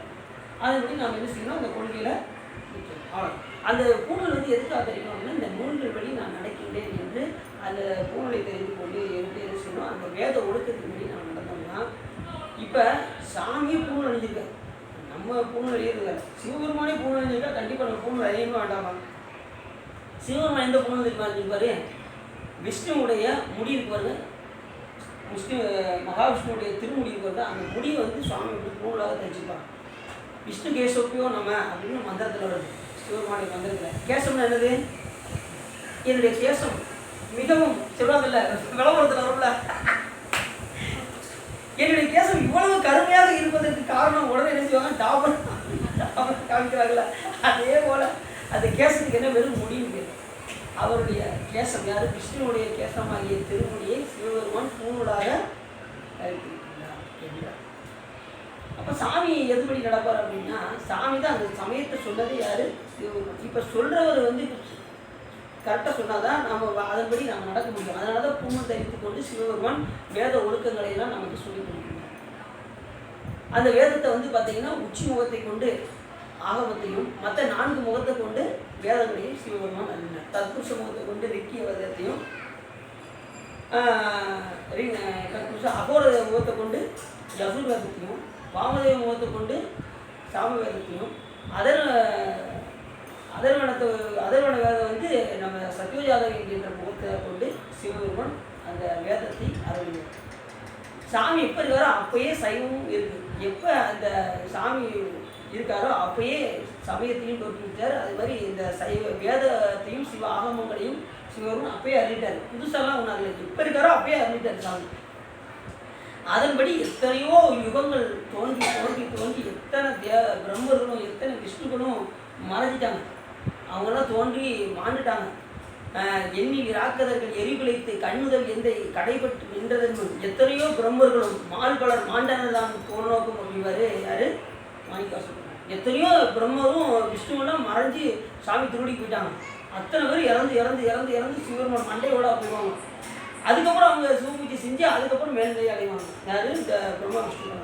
எண்ணில் இராக்கதர்கள் எரிபிழைத்து கண்ணுதல் எந்தை கடைத்தலைப்பட்டு நின்றதன் இந்த முப்புறம் எரிச்சார்ல சாமி. அது எப்போ நடந்ததுன்னா, எத்தனையோ பிரம்மா விஷ்ணுக்கெல்லாம் மறைஞ்சிட்டாங்க. அதுக்கு முன்னாடி நடந்த சம்பவமா. அதை மாணிக்கவாசகர் சொல்கிறார் திருவாசகத்தில். எண்ணிலி ராக்கதர்கள் எரிபிழைத்து கண்ணுதல் எந்தை கடைத்தலைப்பட்டு நின்றதன் எத்தனையோ பிரம்மர்களும் மால்பலர் மாண்டானதான் போகணும். அது மானா யாரு? திருமால் விஷ்ணு. இப்படி எத்தனையோ பேர் அந்த முப்புறம் எரிக்கும் போது அத்தனை பேரும் மாண்டிருக்காங்க. அதை அப்போஸ்தலர்கள் பல இடத்துல சொல்கிறார். 100 கோடி பிரம்மர்கள் வந்திர 6 கோடி நாராயண நண்பரை 7 கங்கை மணல் இந்திரன் ஈரி இணை இல்லாதவன் ஈஸ்வன் ஒருவரைன்னு பல இடத்துல சொல்கிறார். அப்படி எத்தனையோ பேர் தோண்டி படைஞ்சாங்க. அப்போ இந்த வேத ஒழுக்கத்தை சொன்னது யாரு? சிவலிங்கம். அப்போ நாமளும் என்ன செய்யணும்? அந்த பூநூலை கழித்து கொண்டு இந்த வேத ஒழுக்கத்தின்படி நாம் நடக்கணும். உடனே இப்படிலாம் நீங்கள் நினச்சிட்டு இருக்கீங்களா? அவருடைய தேவனுடைய புகழ் குளிக்கிட்டே தான் போதே ஒழிய குறைவதற்கு வாய்ப்பே இல்லை. ஏன்னா ஒரு ஆள் என்னை கையை வச்சுட்டான், நீங்கள் இத்தனை பேர் என் இனத்தவர் இருந்தும் என்னை நீங்கள் பாதுகாக்கல அப்படின்னு சொல்லி புலம்புறா அஸ்வினி. ஒரு வீரன் என் கையை வெட்டியதை அறிந்து அவன் என் கையை வெட்டியது உங்களுடைய மூக்கை வெட்டியதற்கு சமமாகும் என்று அறியுங்கள் அப்படின்னு சொல்கிறான். யார் மூக்க? அசுரனுடைய. இந்த ஏற்கனவே ஒரு ஆள் மூக்க வெட்டின கதை உங்களுக்கு தெரிஞ்சுக்கணும்னு நினைக்கிறேன். சூப்பனை கேட்டுருக்கீங்களா? ராமாயணத்தில் அது ராமன் என்ன செஞ்சாரா? சீதை ஏகபத்தினி வரணும். சீதையை தவிர வேறு யாரும் மனதில் கூட நினைச்சது கிடையாது. ஒரு ஆண் மகன் எப்படி இருக்கணும் அப்படின்னா மனதாக கூட பிற பெண்களை என்ன செய்யக்கூடாது, நினைக்கக்கூடாது. அப்படி ஏகபத்தினி வரணுன்ற கணவர் கிடைச்சாங்கன்னா அவங்களுக்கு ரொம்ப புண்ணியம். அந்த மனைவிக்கு புண்ணியம், அந்த கணவனுக்கு புண்ணியம். இப்போல்லாம் சர்வதேசமாக போச்சு. யாருனாலும் பார்க்காங்க, யாருனாலும் புத்தகமாக கை போட்டு போகிறாங்க. திடீர்னு பீச்சிங்காங்க, பார்க்குங்காங்க, எங்கெங்கேயோ போகிறாங்க, எங்கெங்கேயோ வராங்க. ஒரு கணக்கே இல்லாமல் போச்சு. ஆனாலும் தோல் மேலே கை போட்டு போய்கிட்டு இருக்காங்க. தெருவில் தோல் மேலே கை போட்டு போய்கிட்டு இருக்காங்க. அப்போ யாருனாலும் என்ன நினைப்பாங்க யோசிக்கணுங்களா? அது யோசிக்கிறது கிடையாது. எங்கே பார்த்தா ஒரு சாதாரண ஒரு டீ கடைக்கு போனால் கூட ரெண்டு பேரும் சர்வசாதாரணம் பேசிக்கிட்டு இருக்காங்க, தோல் மேலே கையை போட்டு. அந்த காலத்தில் தொடக்கூட மாட்டாங்க, ஒருத்தர் தொட விட மாட்டாங்க. கல்யாணம் முடிக்கிற நேரத்தில் முகத்தை பார்க்க விட மாட்டாங்க. அந்த கல்யாணம் முடிஞ்சதுக்கப்புறம் தான் அந்த ஆள் என்ன செய்ய முடியும், பெண்ணுடைய முகத்தையும் பார்க்க முடியும். அப்படிலாம் காலம் இருந்தது. இப்போல்லாம் போய் பொண்ணோட முகத்தை பார்த்து அதுக்கப்புறம் தான் என்ன செய்வாங்க, பிடிச்சிருந்தா அதுக்கப்புறம் நேரில் போய் பார்த்து அப்புறம் அவங்களுக்கு பிடிச்சி அப்புறம் இவங்களுக்கு பிடிச்சி அப்புறம் ரெண்டு ஓகேவாக அதுக்கப்புறம் பொண்ணு பேசி அதுக்கப்புறம் மாப்பிள்ளை வளர்த்தியா இருக்காரா குட்டையா இருக்காரா அதை பார்ப்பாங்க. அப்புறம் அவர் முகம் அழகாக இருக்கா அழகாக இல்லையா அதை பார்ப்பாங்க. இப்படி பல இதை யோசிச்சு தான் ஒரு கல்யாணத்தையே பிடிக்கிறாங்க. இப்போ அப்போ அப்படி கிடையாது. அப்போ பொறுத்து இருந்துச்சா ரெண்டு பேரும் முகத்தெல்லாம் மறைச்சிடுவாங்க. கடைசி கல்யாணம் முடிஞ்சதுக்கப்புறம் தான் அவங்க பார்க்க முடியும். அப்படி இன்னொன்றுன்னா ஒருத்தர் தொட மாட்டாங்க. இப்போ தொட்டு முதல்ல மோதிரத்தை போட்டுறாங்க. இப்போ அப்படி ஆகி வச்சுட்டாலும் வருஷத்துலேயே மோதிரத்தை கை தொட்டு போட்டுறாங்கல்ல. அப்படி நிலைகள்லாம் மாறிடுச்சு. இப்படி நிறையா சூழ்நிலை இருக்குது. இந்த ஏகபத்தினி விரதம் இருக்கும்போது ராமர் என்ன பண்ணார், அப்படி இருக்கிற நேரத்தில் சூர்பனகை என்ன செஞ்சால் ராமன் ரொம்ப ஆர்வம் பண்ணி ராமன் எப்படியாவது நம்ம அடைந்தே தீர வேண்டும் என்று சூர்பனகை யார், ராமனுடைய தங்கை. அப்படி விரும்பும்போது எப்படியாவது அடைய வேண்டும்னு சொல்லி அப்போ சீத்தையை கொண்டுட்டோம்னா கண்டிப்பாக அவர் நம்மளை கெட்டுக்குவார் அப்படின்னு முடிவு பண்ணால் அப்படி செய்யும்போது இந்த விஷயம் லட்சுமணனுக்கு தெரிஞ்சு என்ன செய்யணும், மூக்கை நல்லா இழுத்து பிடிச்சி அறுத்து கையை வெட்டிடுறாங்க. இப்படி ரெண்டையும் செஞ்சதும் உடனே அவன் அழுதுகே போய் அதுக்கப்புறம் தன்னுடைய அண்ணன்ட்ட சொன்னதுக்கப்புறம் தான் சீதையை அவர் என்ன செஞ்சுறாரு, கொண்டு வந்து அசோகனத்தில் கொண்டு போய் வச்சுருக்காரு. இப்படி ராமாயணத்தில் நிறைய இடத்துல பல ஒழுக்கங்களை பற்றிலாம் சொல்லியிருக்கு. அதாவது நமக்கு ஓரளவுக்கு கொஞ்சம் ரைட்டாக தெரிஞ்சுக்கணும். ராமாயணம் மகாபாரதம் போன்ற காப்பியங்கள்லாம் எதற்காக சொல்லக்கூடியது, அதுலெல்லாம் சிவபூஜை வருது, அதுதான் ரொம்ப முக்கியம். இப்போ ராமாயணத்தில் சிவபூஜை வருது, ராமர் சிவபூஜை பண்ணுறாரா? ராமர் கடைசி இருக்காரு, நம்மளுடைய இதெல்லாம் நம்மளுடைய சிஸ்டம் முடிஞ்சிருச்சு அப்படின்னு நினச்சாராம். நம்ம வந்த வேலை முடிஞ்சிச்சு அப்படின்னு நினச்சிக்கிட்டு இருக்க நேரத்தில் அவருடைய குருநாதர் அகத்திய மாமணி என்ன சொன்னார், உனக்கு சிஸ்டம் என்ன முடியலப்பா, உனக்கு இன்னொரு வேலை இருக்குது, நீ சிவபூஜை பண்ண மண்டனாகத்தி மணிமொழி சுட்டினதுக்கப்புறம் உன்னுடைய வேலை ஒன்று இருக்குது, சிவபூஜை செய்யாமல் உன்னுடைய சிஸ்டம் முடியாது அப்படின்னு. அதுக்கப்புறம் தான் அவர் அனுமர் போய் சிவலிங்கத்தை தூக்க போகிறாரா, அதுக்கப்புறம் கடைசி சிவபூஜை பண்ணதுக்கப்புறம் தான் அவருடைய இது முடியும். அது வரைக்கும் ராமாயணத்தில் சிவபூஜை தான், என்ட்ரே சிவபூஜை தான். அது மகாபாரதத்தில் பஞ்ச பாண்டவரும் சிவபூஜை பண்ணியிருக்காங்க. குஜராத்தில் நீங்கள் போனீங்கன்னா அந்த கடல் அப்படி உள்ளே வாங்கிடும். அவங்க 1 கிலோமீட்டர் தள்ளி அந்த பஞ்ச பாண்டவரும் வழிபட்டு அந்த பஞ்ச நிற்காது. அடின்னு போயிருந்தேன் குஜராத்தில். முதல்ல அடிக்கு ரொம்ப ஆர்வம், இறந்ததுமே அந்த ட்ரெயினில் விட்டு இறந்ததுமே எனக்கு முதல்ல அங்கே கூப்பிட்டு போயிருங்க அப்படின்னு. இந்த கடல் உருவாகிற இடத்த பார்க்கணும்னு ரொம்ப ஆசை. அது உண்மையிலேயே உண்டா இல்லை பொய்யா சொல்கிறாங்களா அப்படின்னு எனக்கு ரொம்ப ஆசையாக இருந்துச்சு. சரி முதல்ல அதை போய் பார்த்துருவோம் அப்படின்ட்டு. ஆனால் முதல் இடத்துல அங்கே கூப்பிட்டு போகல. அதெல்லாம் போகிறதுக்கு அங்கே கடைசி தாங்க பார்க்க முடியும். முதல்ல மற்ற இடங்களில் இது சோம்நாத்லாம் போய் பார்த்துட்டு முதல்ல சோம்நாத் தான் பார்க்க முடியும். அதனால் சோம்நாத்தை போய் பார்த்துட்டு, சோம்நாதர் சுவாமி தம்முன்னு இருப்பார், அருமையாக இருப்பார். நீங்கள் வாய் படைத்தா ஒருத்தரமாக நீங்கள் பார்க்கலாம். அது 12 ஜோதிலிங்கத்தில் 12 ஜோதிலிங்கத்தில் அது ஒன்று பார்க்காம இருந்தேன். அதை பார்த்துட்டு வந்துடுவோம்னு கிளம்புனது தான் அங்கே குஜராத்துக்கு. போயிட்டு தரிசனம்லாம் பண்ணிட்டு கடைசி அந்த கடல் கரெக்டாக மதியம் 2 மணிக்கு வரோம் அந்த இடத்துக்கு. அந்த உள்ள கடல் கரெக்டாக பார்த்தா உள்வாங்கிருக்கு. 1 கிலோமீட்டர் உள்ள அந்த பஞ்சலிங்கத்தை தாண்டி வரைக்கும் உள்வாங்கிருக்கு. கரெக்டாக நம்ம போய் சாமி விடலாம். சரி கடல் நம்ம போயிட்டு இருக்கிற கடல் வந்து நம்ம மூடிடுச்சுன்னா ஒரு பயம் இருந்தது மனசுக்குள்ள. இருந்தாலும் எல்லாம் சாமி போய் தரிசனம் பண்ணுறோம், எப்படியாவது போயிடும் அப்படின்ட்டு அப்படியே நடந்து போகிறோம். 1 கிலோமீட்டர் நடந்து போகிறோம். கரெக்டாக அந்த பஞ்சலிங்கம் இருக்குது. நல்லா சாமியெல்லாம் தரிசனம் பண்ணுறோம். பண்ணி முடிச்சதும் கரெக்டாக பார்த்தீங்கன்னா 4 மணி ஆச்சு. அப்படியே நெருங்கி வந்துதான் அந்த கடல் அப்படியே வருது. நாங்கள் நடந்து வரோம், இதுக்கு முன்னாடியே வருது கடல். ரொம்ப சூப்பராக இருந்துச்சு. அது மெதுவாக தான் வருது, ரொம்ப வேகமாக வரல, அப்படியே நினச்சிக்கிட்டே வருது. அப்படியே நாங்கள் வெளியில் வரோம். கரெக்டாக வந்து கடல் மூழ்கிடுச்சு ஃபுல்லாக. அதுக்கப்புறம் வெளியில் வந்து அது மாதிரி உச்சி வெயிலில் வந்து போனோமா, வெளியில் வந்ததுமே அங்கே கரெக்டாக இளநீ வச்சுருந்தாங்க. வெளியில் வந்து அப்படியே இளநீ சாப்பிட வேண்டியது. வெயிலில் போயிட்டு வந்து இளநீ சாப்பிட்டு அதுக்கப்புறம் வண்டியில் ஏறி நாங்கள் அடுத்த இடத்துக்கு போனோம். உண்மையிலே ரொம்ப அற்புதமாக இருந்துச்சு. அந்த குஜராத்தில் பஞ்சபாண்டவர்களும் வந்து வழிபட்டு அந்த திருக்கோயில் வந்து வாய்ப்பு கிடைச்சா நீங்களும் போயிருக்காங்க. ரொம்ப சிறப்பாக இருக்குது அந்த திருக்கோயில். வெட்ட வழியில் அந்த உதாரணத்துக்கு அதை காமிக்கிறதுக்கு ஒரு சிகப்பு கடலில் ஒரு உச்சியில் ஒரு கோபுரம் மாதிரி அது இருக்குது. அது பார்த்தீங்கன்னா யூடியூப்பில் கூட சர்ச் பண்ணி பாருங்கள். அந்த கோயில் பார்த்தீங்கன்னா அதை பார்த்துட்டுனா எப்படியா அந்த கோயில் பார்க்கணும். உள்ளே போய் வெளியில் வந்து உண்மையிலே அது கண்ணார பார்த்து ரொம்ப சந்தோஷமாயிடுச்சு சாமி பார்க்கும்போது. குஜராத் அதுலேயும் பார்த்தீங்கன்னா மத்திய பிரதேசம்னா மத்திய பிரதேசத்தில் இது மகாகாலேஸ்வரம் அந்த திருக்கோயில் நாங்கள் போகிறோம். நடத்தச்சிரமும் ஓடுறோம். மதிய இடத்துல ஓடிக்கிட்டு இருக்கோம். கரெக்டாக எல்லோரும் அடியும் கூட வந்தவங்கலாம் எல்லாம் போய் சாமியை பார்த்துட்டு வெளியில் போய் அந்த உட்காந்து டிவி வெளியில் தெரியும், அதில் போய் உட்காந்து டிவி பார்த்துட்டு இருக்காங்க சாமியை. நான் அடியில் உள்ளே போய் மாட்டிக்கிட்டேன். உள்ளே போனது கதவை மூடிட்டாங்க. கரெக்டாக பார்த்து எதுக்கு கதவை மூட்டுறாங்க அப்படின்னு நான் அடியில் ஓரத்தில் போய் நின்றுட்டேன். அந்நேரம் மினிஸ்டர் உள்ளே வராரு. அந்த மத்திய பிரதேசோட மினிஸ்டர் உள்ளே வந்து அவருக்கு சிறப்பு பூஜை நடக்கும். உள்ளே இருந்து பார்த்தீங்கன்னா யாருக்கு கிடைக்கும் இந்த காட்சி. இவரே சாமியோட ஐக்கியராஜ் ஒவ்வொரு இடத்துலையும் நல்லா சிறப்பாக காட்டினார். அதுதான் ஒரு பெரிய ஒரு பாக்கியம். அங்கே உள்ளே போய் யாருக்குமே இவங்களாம் வெளியிலேருந்து டிவியில் பார்க்குறாங்க, இவங்க உள்ளே நடக்கிறது அடி நேரில் பார்க்க வச்சார். லைவ்ல நீ பாருடா சரவணா அப்படின்னாரு சாமி. அப்படியே உள்ளே இருந்து மினிஸ்டர் எல்லாம் இருக்காங்க. அவங்க கூட இருந்து அடி அபிஷேகம் எல்லாம் பார்க்குறேன். இது மகாகாலேஸ்வரம் பார்த்துட்டு அதுக்கப்புறம் கதவை திறந்தாங்க. கரெக்டாக வெளியே ஓட்டியே வந்தேன். அது மறுபடியும் இருக்க மூட்டி இருக்கக்கூடாது அப்படின்ட்டு நீங்கள் எங்கே இருக்கீங்கன்னு கேட்க எல்லாம் வந்து பார்த்தீங்கன்னா இது ஃபோன் நானே நான் ஃபோன் வேலை செஞ்சு வெளியில் வந்தது. உடனே எங்கே இருக்கீங்கன்னு நாங்கள் அதை வெளியில் தான் டிவி பார்த்துட்டு இருக்கோம், அவங்கள உள்ளே பார்த்தோம் அப்படின்னாங்களா. அதுக்கப்புறம் பார்த்துட்டு வெளியில் வந்தோம். பல சிறப்பு சாமி செய்யுது. வாய்ப்பு கிடைக்கும் போது அந்த சைடில் உள்ள தலங்களாம் அப்படி பாருங்கள், ரொம்ப சிறப்பாக. சரி, என்ன சொன்னால் கையை வெட்டியது உங்களுடைய மூக்கை வெட்டியதுக்கு சமமாகும். அப்போ மூக்கை வெட்டியது சமம் அப்படின்னா அப்போ நமக்கு வந்து அச்சம் மனம் ஞானம் எதுவுமே இல்லையா அப்படிங்கிற மாதிரி வரிசை தான் கேட்குறா தன் இனத்தவர். சொற்குலகத்தில் இருந்த இந்திரன் மீன்களை சுமந்து பின் பணிக்கு நாணி அஞ்சி ஒளிந்து ஓடிவிட்டான். அதனால் அவன் வன்மை இல்லாதவன் என சொல்லியது. ஆனால் இந்திரனை ஒருவனே அவன் வந்து என்ன செஞ்சான், நீங்கள் அவனை வந்து ஏதோ ஏப்ப சாப்பிட்னு நினைக்காதீங்க. யாரா இந்திரனை அவன் ஒருத்தர் அனுப்புனாயா, அவன் வந்து கையை வெட்டினாவாரு அப்படி. இந்திரன் நீ ஓடி ஒளிஞ்சுட்டான்னு நினச்சிட்டு இருக்கீங்க, அவன் ஒரு ஆள் தான் அனுப்புனான், என் கையே வெட்டிவிட்டாயா அப்படின்னு சொல்லி சூப்பராக குழப்புறான். இந்திரன் ஒருவனை அனுப்பினால் அவன் வந்து என் கையை வெட்டினான். அதனால் அந்த இந்திரனின் செயலையும் வீட்டின் கூரையில் தீ மறைந்திருந்த தண்ணி போல் இருந்தது. வீட்டில் வச்சிருந்த வீட்டின் கூரையில் தீ மறைந்தது போல் என்ன அர்த்தம் அப்படின்னா, கூரையில் இயல்பாக கூரையில் தீ இருக்கு, அதை பற்ற வச்சா எரியுதுல்ல.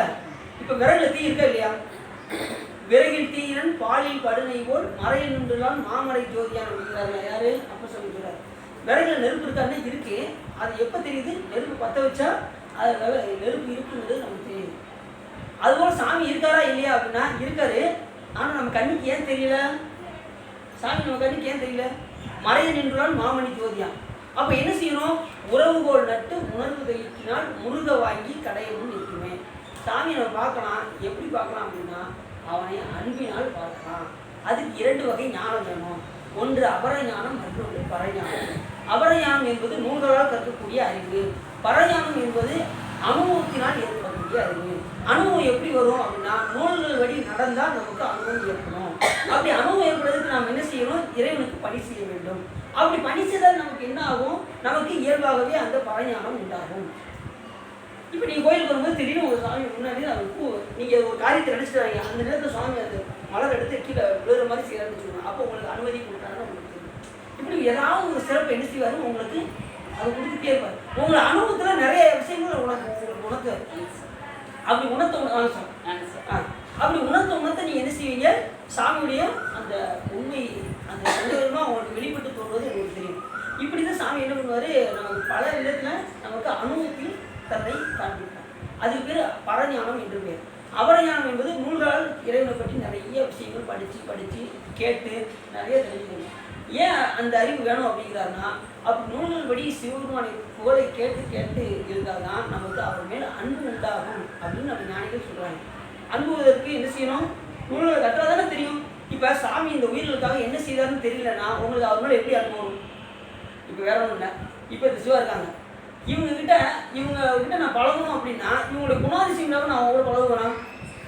அப்போ அவங்க ரொம்ப நல்லவங்க, அவங்க கோயில் பக்கத்தில் இருக்காங்க, அவங்க டெய்லி வந்து சாமிக்கு வந்து கோலம்லாம் போடுறாங்க அப்படின்னு அவங்களுடைய அருள் பெருமைகள்லாம் சொல்ல நமக்கு என்ன ஆகும், அவங்களோட பழகுங்கிற என்ன வருமா? அதுபோல் சிவபெருமான் வந்து என்ன சிவபெருமான் அவருடைய உயிர்களுக்காக என்னெல்லாம் செஞ்சிருக்காரு உங்களுக்கு. அவர் இயல்பாக இந்த உயிர்களெல்லாம் மூழ்கி கிடக்கும்போது இருளில் கிடக்கும்போது சாமி என்ன செஞ்சார், எல்லா உயிர்களும் மேல் நோக்கி எடுத்து வந்து எல்லா உயிருக்கும் பிறப்புக்கும் எல்லா உயிருக்கும் சிறப்புவா சீர்கட்டு வேற்றுமையான எல்லா உயிருக்கும் ஒரே ஒரு நுண்ணுடம்பை கொடுத்து இந்த உயிர்களுக்கு அறிவு இச்சை செயலை தூண்டுபடுத்தி இந்த உயிர்களுக்கு எல்லா உயிருக்கும் ஒரே உடம்பாக கொடுத்து இதை அறிவை விளங்க செய்தார். அப்படி அவருடைய அருள் பெருமைகள் எல்லாம் எது சொல்லணும் அப்படின்னா திருமுறைகள்லாம் சொல்லணும்.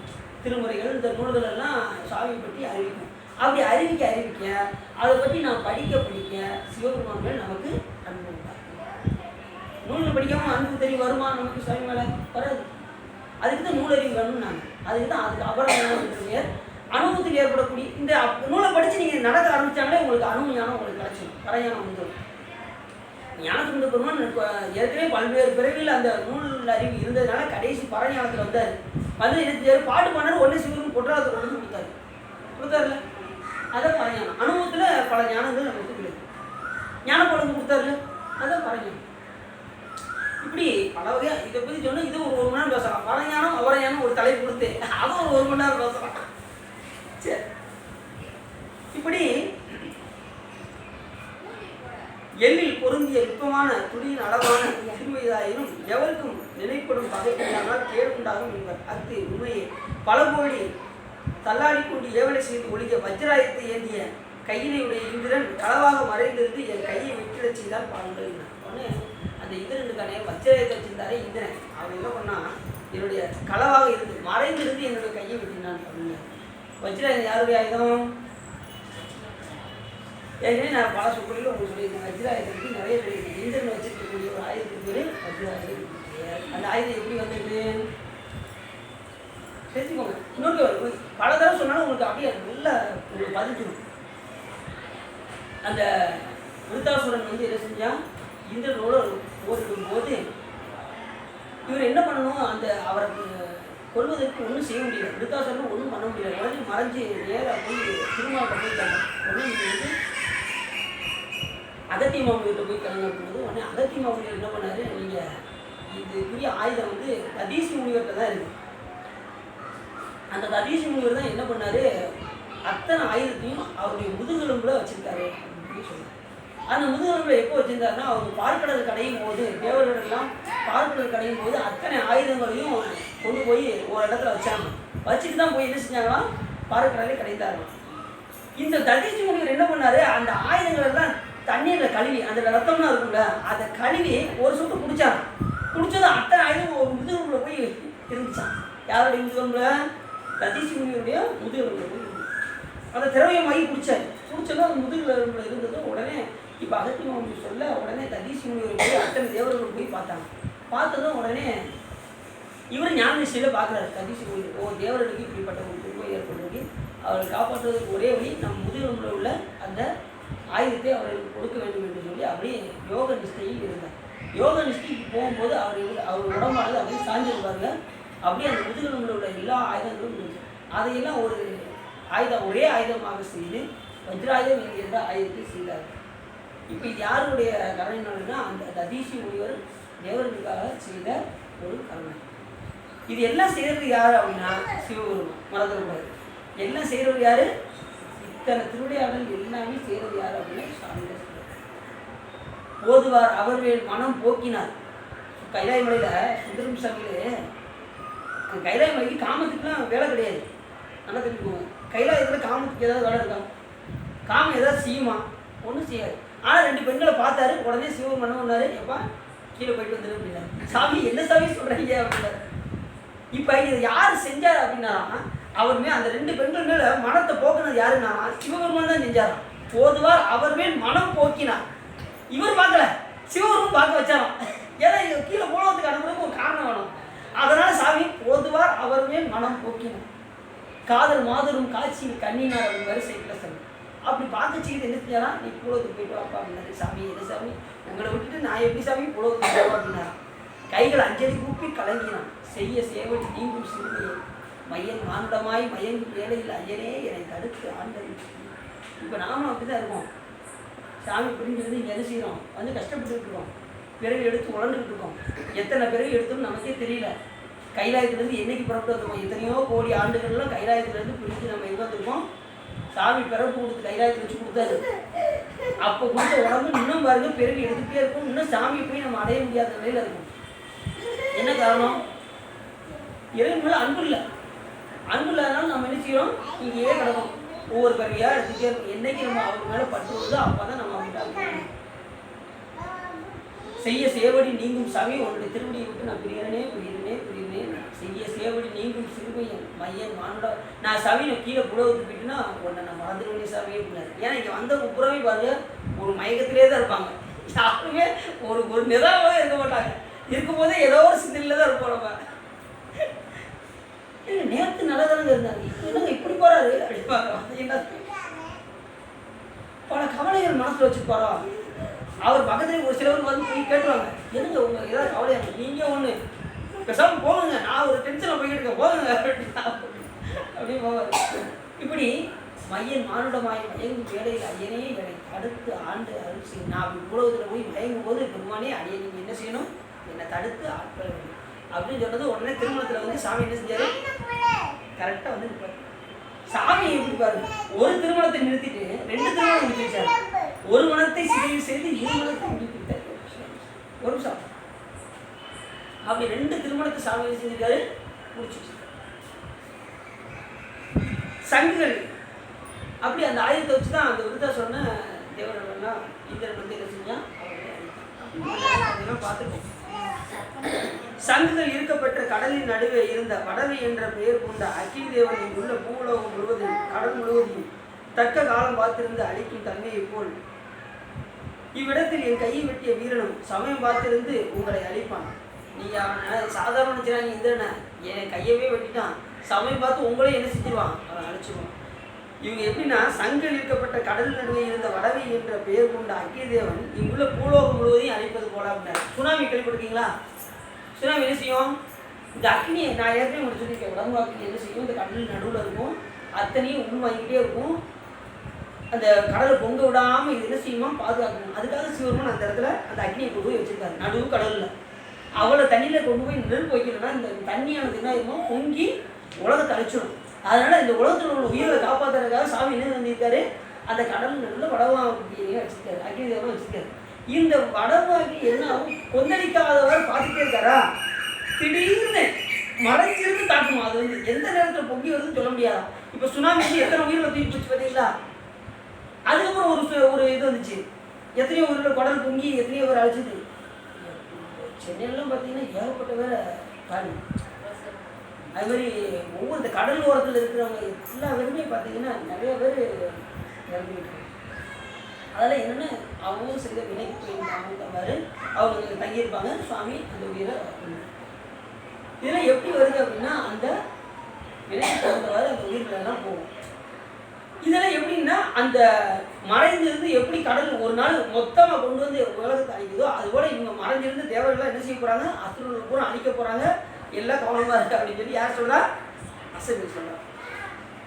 மறைந்திருந்து தாக்குவது போல் உங்களெல்லாம் அழிக்க போகிறான். இந்த தேவர்கள் எளியவர் என்று நீங்கள் இழந்து விடாதீர்கள் அப்படின்னு சொல்லி புலம்புறான். என் மருமகனான இரணியனுக்கு 3 தலைகள் உண்டு. அவர் மருமகன் யாரு? இரணியா. சூரபத்மனுக்கு பையன். அக்கினி முகாசுரனுக்கு 2 தலைகள் உண்டு. மற்றொரு மகனான வஜ்ரவாவுக்கு 10 தலைகள் உள்ளன. அவர்கள் தலைகளை வீணாக வளர்த்தார்களா? இத்தனை தலை வச்சிருந்து ஒரு தலை கூட என்னை வந்து என்ன செய்யல காப்பாற்ற. இவங்க இத்தனை தலை வச்சிருந்து என்ன செய்யல அப்படின்னு சொல்லுவாங்க. இந்த தலைகள் யாரு செய்யும்? ஒரு தலையை உடைய ஒருவன் என் கையை வெட்டி விட்டு சென்றான். ஆனால் ஒரு தலை தான் வச்சிருந்தா மகாகாலன் என் கையை வந்து ஆளாளுக்கு 10 தலை 5 தலை என் ஒரே தலையுடைய யாரு மகாகாலன் என் கையை வெட்டி சென்றான் அப்படின்னு சொல்லி இங்கு கூறப்பட்டவர் எல்லாம் அசுரருக்கு அஞ்சுவார் போலும் பாதாளத்தில் உள்ள அரக்கர்களே இவருக்கு இல்லை அப்படின்னு சொல்லி பிறையின் சிறந்த வடிவத்தை பெற்ற குழந்தை வடிவத்தை கொண்டிருக்கும் நாளில் உதயம் செய்யும் வானில் உளவிய சிறந்த நிறத்தினுடைய கதிரவனின் கிரகணம் உடலில் படவும் சிறந்த கதிரவனை பிடித்து சிறைப்பட்ட மறுவனே ஒருவன் இந்த சிவந்த கையை பிடித்து வெற்றி போவதா நீ இதை ஆராயவில்லையா அப்படின்னு சொல்லி கேட்குறான்.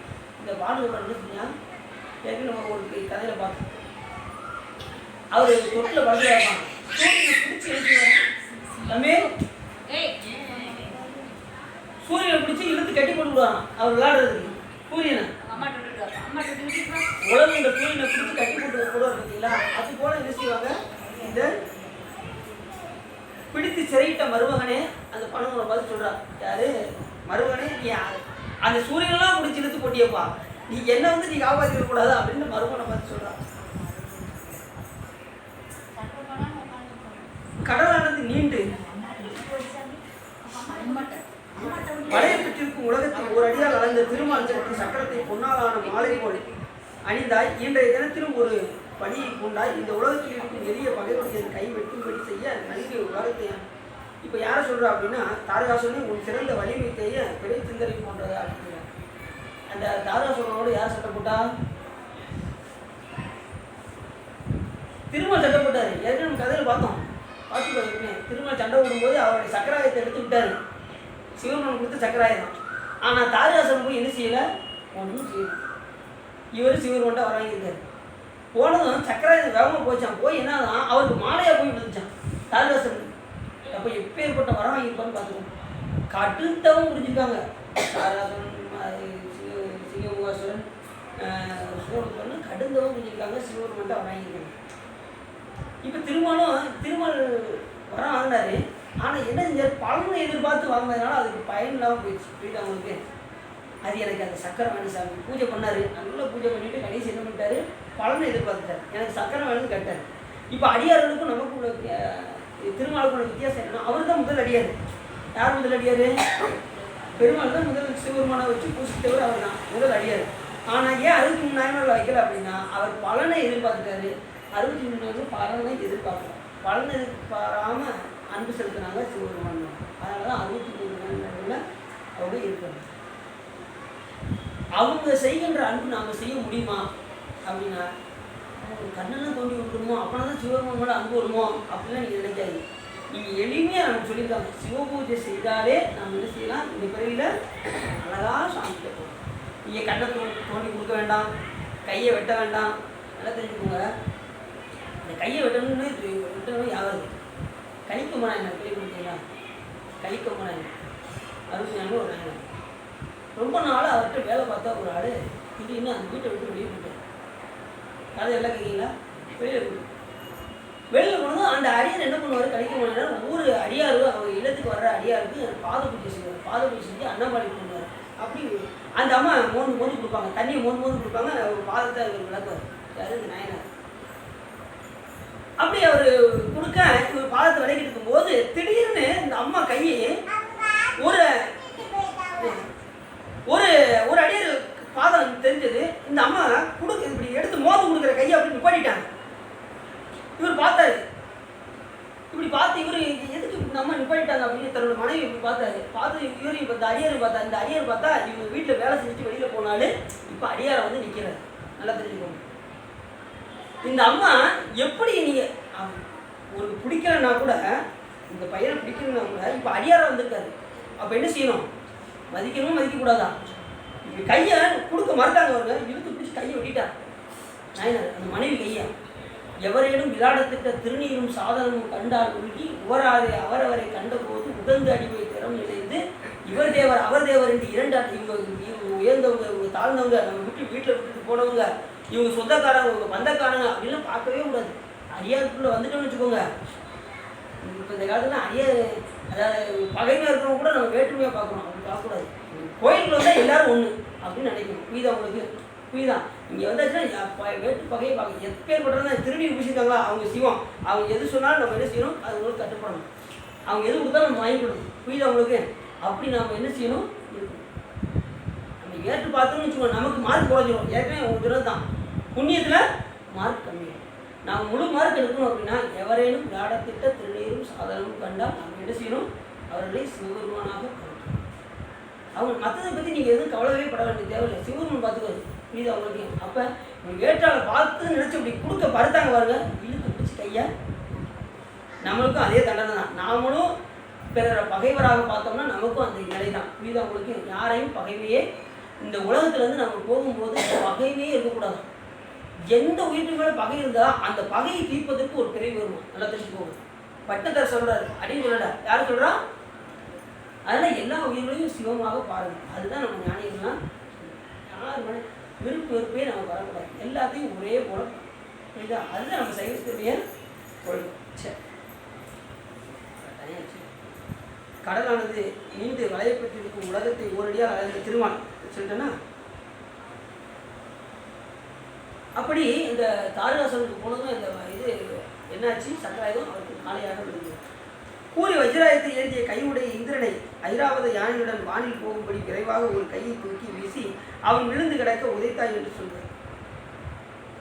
வஜ்ராயுத இந்திரனை சிங்கமாசுரன் என்ன பண்ணா, ஓங்கி உதைத்தாருன்னு சொல்லியே, சிங்கமாசுரா என் தம்பியே, எங்க அண்ணனே, நீ என்னமோ இந்திரனை போட்டு உதச்சியா, அவன் ஒரு ஆள் அனுப்பி கையை வெட்டி விட்டாயா அப்படின்னு சொல்லி இளைஞாக நம்ம புலம்புலாங்க. யாரை? சிங்கமுகனை பார்த்து. ஒருவன் சிறந்து வந்து என் கையை வெட்டினானே சிங்கமுகனே, இதை நீ அறியாயோ அப்படின்னு சொல்லி சிங்கமுகனை பார்த்து சொல்றாரு. முதல்ல தாரகாசுரனை பார்த்து சொன்னாரு அண்ணே, அது மூத்த அண்ணே, இது இளைய அண்ணே. ஆனால் தெரிஞ்சுக்கோங்க, அசுரர்கள்கிட்ட கூட சுவாமிகிட்ட அன்பு செலுத்துறவங்க நிறைய இருக்காங்க. தெரிஞ்சுக்கோங்க, சூரபத்மனுக்கு மிகுந்த அன்பு சாமி மேலே. அவர் சிவமோசனுக்கு மிகுந்த அன்பு, சூரபத்மனை காட்டிலும் சிவமோசனுக்கு மிகுந்த அன்பு. அதனால தான் அவருக்கு முதல்ல காட்சி கொடுத்தாரு சிவபெருமான். யாருக்கு? சூரபத்மனை காட்டிலும். அப்போ எந்த அளவுக்கு அவங்க சாமி மேலே அன்பு இருக்குன்னு பார்த்து. ஆனால் என்ன, அவங்க அந்த வரத்தை வாங்கிட்டு கெட்டதுக்கு பயன்படுத்தினாதான் அவங்க அடைஞ்சாங்க. புரியுது அவங்களுக்கு? சூரபத்மன் என்ற பெயரை பெற்றிருக்கின்ற அவனு அடுத்து சூரபத்மன்ட்ட வந்துட்டான். முதல்ல ஒருத்த அண்ணனையா சொல்லி சூரபத்மன்ட்ட வந்து, என்னன்னே நீ அண்டங்கள்லாம் காப்பாற்றுறீங்க, 1000 அண்டங்கள் 1008 அண்டங்கள்ங்க, எல்லா இடங்களும் கோயில் இருக்கும், அவற்றுடைய தேவர்கள் அனைவரும் உன்னை பார்த்தாலே எல்லாம் பயப்படுவாங்க. ஆனால் ஒரு ஆளை வச்சு நம்ம வெட்டினாம பாருங்க என் கையை அப்படின்னு சொல்லி அந்த அப்பா புலம்புறாங்க. வீர மகாகளிடத்து அவை செல்ல காணேன் என்று வலிவரிடத்து செல்லவும்.